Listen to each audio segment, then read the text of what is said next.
Assalamualaikum warahmatullahi wabarakatuh. Selamat pagi anak-anakku. Apa kabar semuanya? Sehat? Ibu berharap anak-anak semua selalu sehat, tetap stay di rumah dan kita mengikuti pembelajaran melalui daring. Khususnya pada hari ini kita melaksanakan MPLS pada hari kedua secara daring. Ibu berharap anak-anak semuanya selalu memiliki motivasi yang tinggi ya dalam belajar, sehingga nanti di hari ke depan memiliki bekal dan ilmu yang cukup. Oke, perkenalkanlah, saya di sini akan menyampaikan materi tentang MPLS dengan tema pendidikan karakter, tata krama, dan tata tertib siswa. Sebelum kita berbicara lebih lanjut, Ibu perkenalkan dulu. Ya, nama Ibu adalah Ibu Siti Nurimah, mengampu bimbingan dan konseling. Jadi misalnya anak-anak di hari ke depan nanti, baik kita tatap muka atau mungkin bisa melalui chat ya, anak-anak bisa menyampaikan semua masalah-masalah yang dihadapinya kepada Ibu, karena Ibu sebagai guru BK akan membimbing, mengarahkan, mendidik kalian, dan mungkin akan sedikit berbeda dengan Bapak Ibu guru mata pelajaran yang lain. Oke, anak-anak, di sini Ibu akan menyampaikan materi ya yang berkenaan dengan pendidikan karakter. Pendidikan karakter itu apa? Pendidikan karakter itu adalah suatu ilmu pengetahuan yang berfungsi untuk memperbaiki ya karakter manusia yang perlu ditanamkan sejak dini ya. Untuk apa? Untuk mencetak generasi yang berakhlak dan bermoral. Dari pengertian tersebut, pendidikan karakter itu sangatlah penting ya diberikan kepada anak-anak untuk mengatasi krisis moral dan dekadensi yang terjadi sekarang ini di negara kita.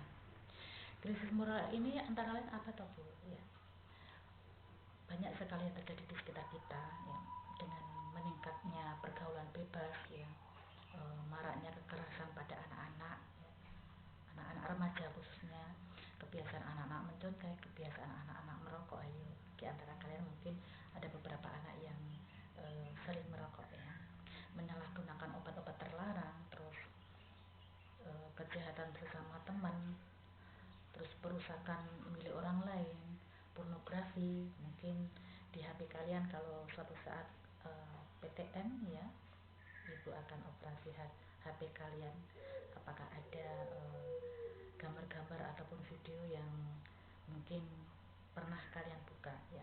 Dari beberapa contoh itu ya, maka sangatlah penting kalau kita harus adanya penanaman karakter sejak dini ya, khususnya kalau anak-anak adalah di sekolah. Karena apa?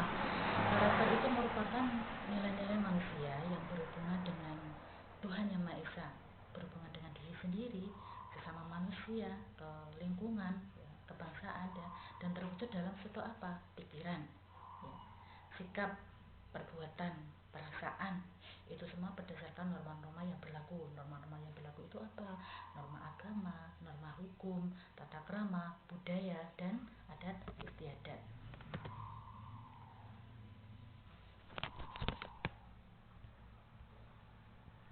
Banyak sekali ya nilai-nilai pendidikan karakter ini yang dapat kita pelajari, kita ambil. Nilai-nilai diantaranya itu apa? Yaitu nilai religius ya. Nilai religius itu adalah karakter atau sikap dan perilaku yang patuh dalam melaksanakan ajaran agama yang dianutnya. Toleran terhadap pelaksanaan ibadah agama lain ya, berarti kita harus ada toleransi. Kalau misalnya ada terutama dengan sesama teman itu ada perbedaan agama, kita juga harus menghormati ya, anak-anak harus menghormati. Kita harus hidup rukun di dalam masyarakat dengan pemeluk agama lain. Nilai-nilai yang kedua yaitu nasionalis. Nilai nasionalis di sini artinya bahwa karakter suatu kebangsaan, suatu bangsa dari masyarakat suatu negara itu memiliki kesadaran, memiliki semangat cinta tanah air ya, dan bangsa yang diwujudkan dalam apa? Dalam bentuk sikap dan tingkah laku itu tadi yang masing-masing individu yang akan diterapkan di masyarakat. Nilai-nilai pendidikan karakter yang ketiga yaitu mandiri. Artinya bahwa karakter atau sikap dan perilaku yang tidak mudah itu tergantung kepada orang lain dalam menyelesaikan tugas-tugasnya sendiri ya. Misalnya kalian diberikan tugas oleh Bapak Ibu guru ya, kalian harus bertanggung jawab, harus berusaha menyelesaikan semua masalah ataupun tugas-tugas yang diberikan oleh Bapak Ibu guru. Kemudian nilai gotong royong. Nilai gotong royong itu adalah karakter bekerja bersama sama, hidup saling tolong menolong, bantu membantu untuk apa? Mencapai hasil yang diharapkan ya. Kemudian integritas ya.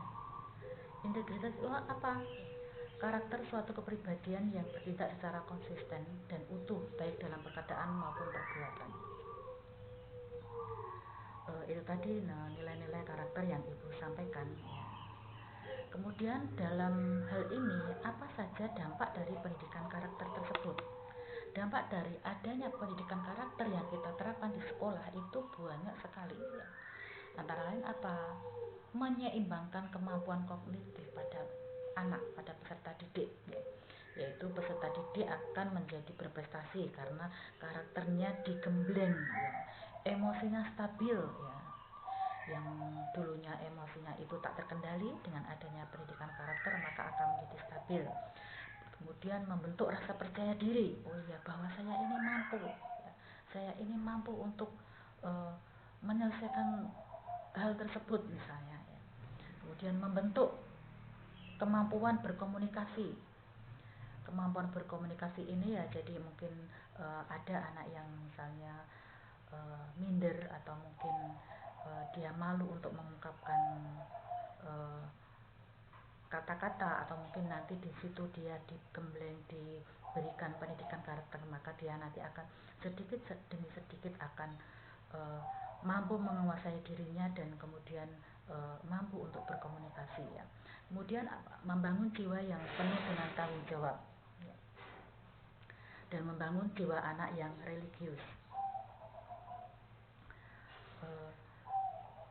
Itu tadi dari sedikit yang saya sampaikan tentang pendidikan karakter. Jadi intinya ya, mungkin nanti dalam pendidikan dalam KBM di sekolah ya, mungkin Bapak Ibu guru ya memberikan di antara materi-materi yang disampaikan, kita juga akan memberikan pendidikan karakter kepada anak-anak, khususnya mungkin pada saat anak datang ya, pada saat kalian datang ke sekolah, kalian harus berpakaian rapi ya, berseragam sesuai dengan ketentuan hari itu ya. Kemudian datang mengucapkan salam kepada Bapak Ibu guru.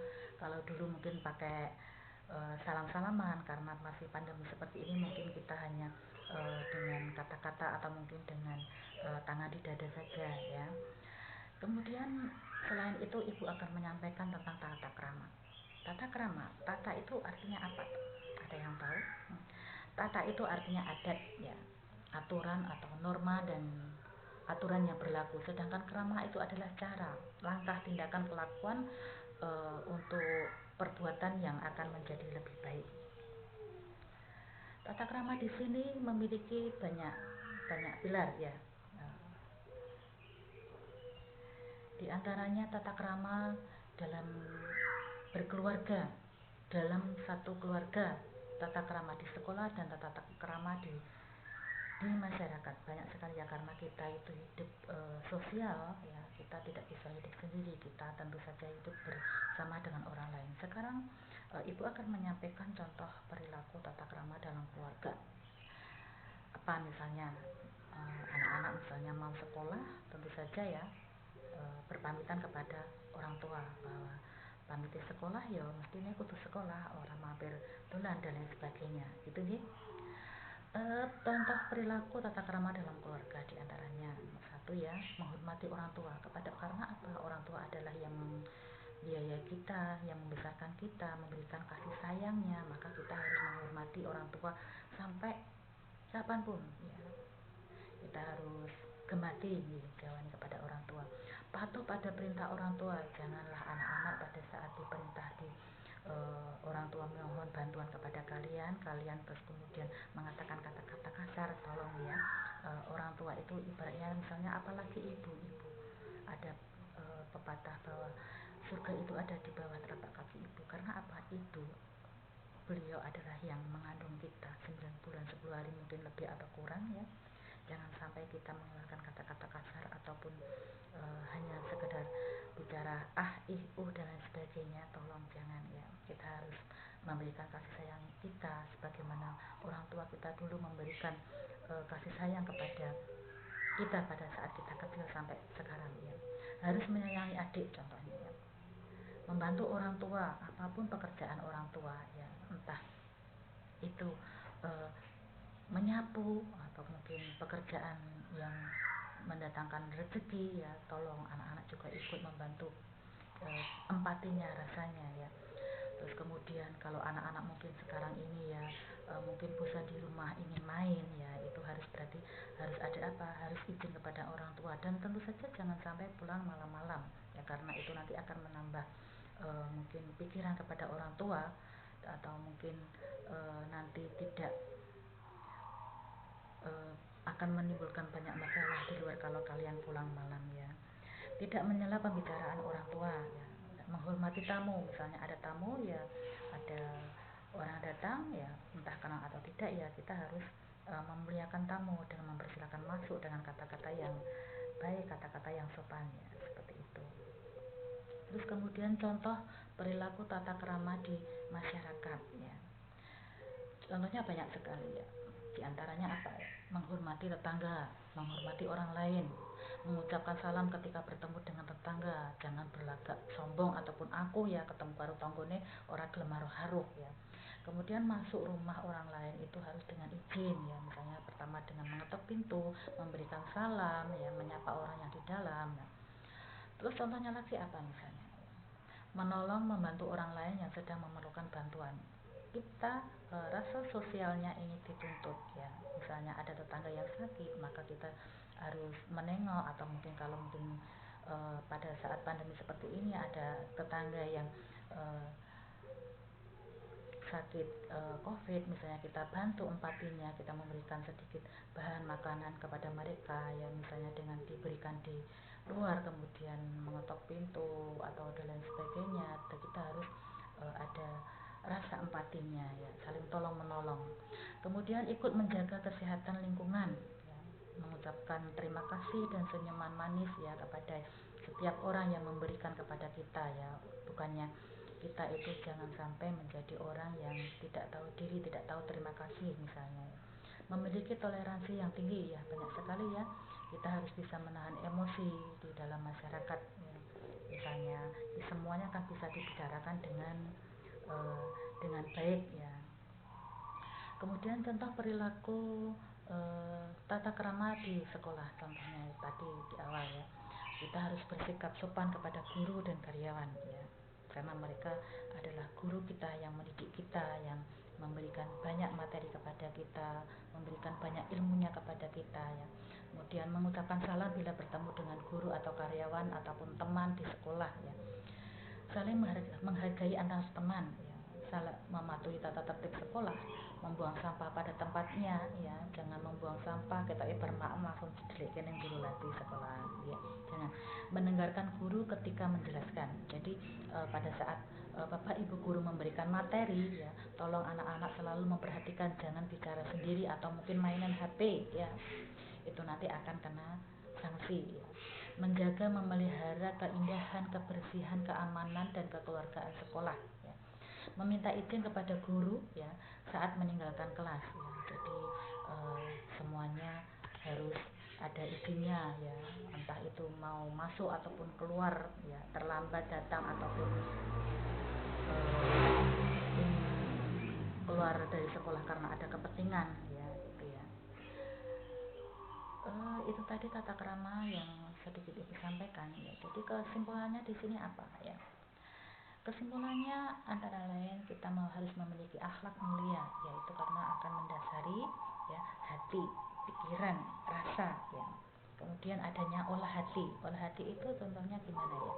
Jujur, respect. Respect itu hormat atau saling peduli ya, adanya tanggung jawab ya, membela kebenaran, rela berkorban, santun, disiplin dan lain sebagainya.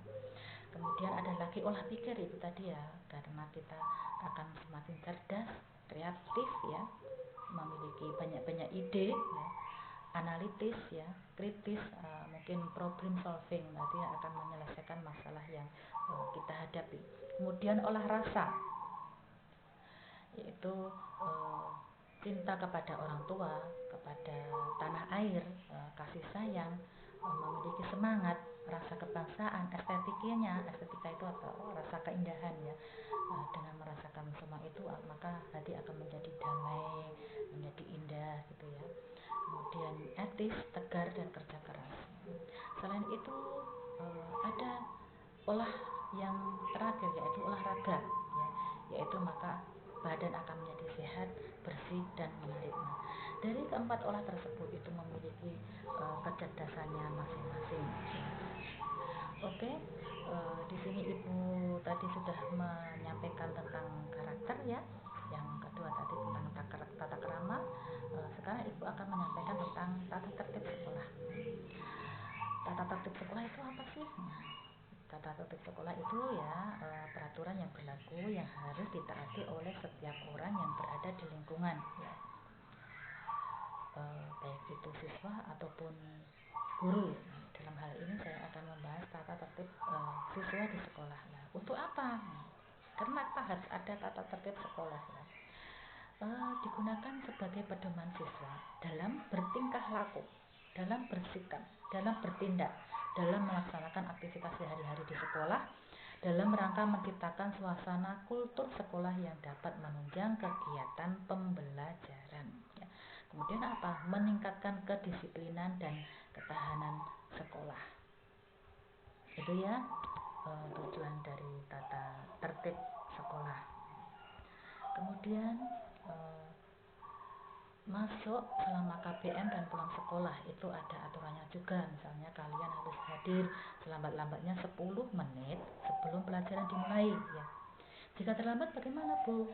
Harus melapor kepada guru piket dan meminta izin untuk masuk kelas ya. Jadi orang guru sulta-sultu metu kelas ya.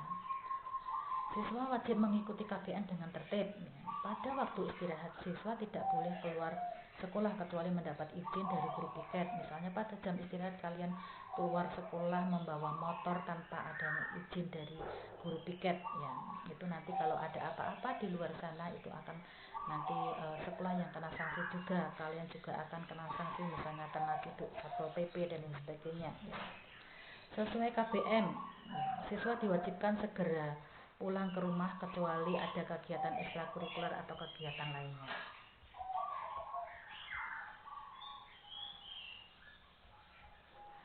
Kemudian tentang perizinan, siswa tidak boleh masuk kelas ya. Siswa tidak masuk sekolah atau tidak masuk kelas harus ada izin, harus ada surat izin ya. Maka wajib adanya surat izin dari orang tua atau surat keterangan dokter jika sakit. Jika siswa meninggalkan pelajaran pun ya karena sakit atau izin, wajib meminta izin kepada guru piket ya. Siswa yang meninggalkan pelajaran karena izin itu direncanakan juga harus membawa surat izin dari orang tua ataupun instansi, misalnya ada tugas tertentu atau ada tugas dari luar ya.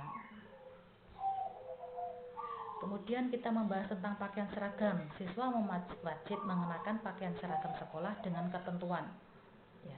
Harus rapi, sopan sesuai dengan ketentuan yang berlaku. Bersepatu hitam ya, kaos kakinya putih ya, kecuali kalau hari Jumat itu seragamnya pramuka, kaos kakinya hitam ya. Mengenakan ikat pinggang ya. Pada saat upacara bendera harus mengenakan dasi dan topi. Seragam harian, siswa wajib mengenakan seragam sekolah seperti ketentuan yang telah berlaku hari Senin Selasa, memakai seragam abu-abu putih ya, berdasi. Khusus hari misalnya pas upacara harus pakai topi sekalian ya. Hari Rabu dan Kamis nanti seragamnya eksekutif dan hari Jumat adalah pramuka ya.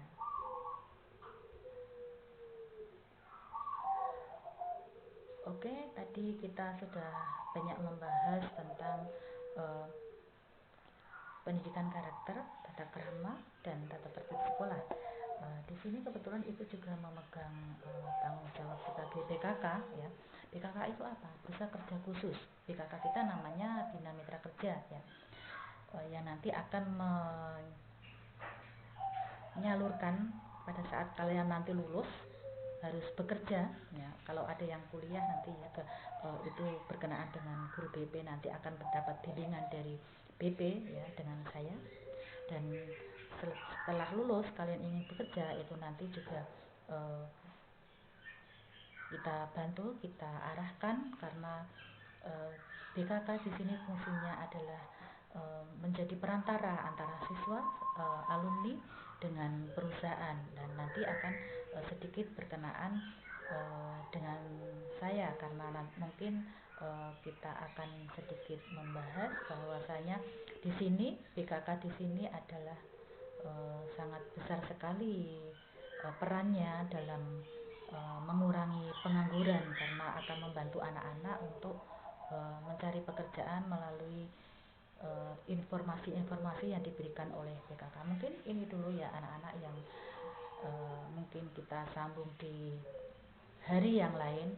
Ibu berharap kalian tetap stay at home, mengikuti pembelajaran melalui daring ya, khususnya nanti misalnya setelah MPLS ini selesai, tentu saja akan langsung pembelajaran daring. Kita tunggu informasi-informasi dari Bapak Ibu guru. Ibu berharap anak-anak semuanya sehat, kita semuanya sehat, sehingga pandemi ini segera berakhir. Mungkin itu dulu yang saya sampaikan. Mungkin kalau ada kata-kata yang kurang berkenan, Ibu mohon maaf. Jika ada lebihnya mungkin kita jadikan introspeksi kita masing-masing, dan Ibu berharap anak-anak selalu termotivasi belajarnya ya, sehingga suatu saat nanti akan tercapai semua cita-cita yang ingin kalian raih. Mungkin ini dulu. Salam sehat semuanya. Sekian. Assalamualaikum warahmatullahi wabarakatuh.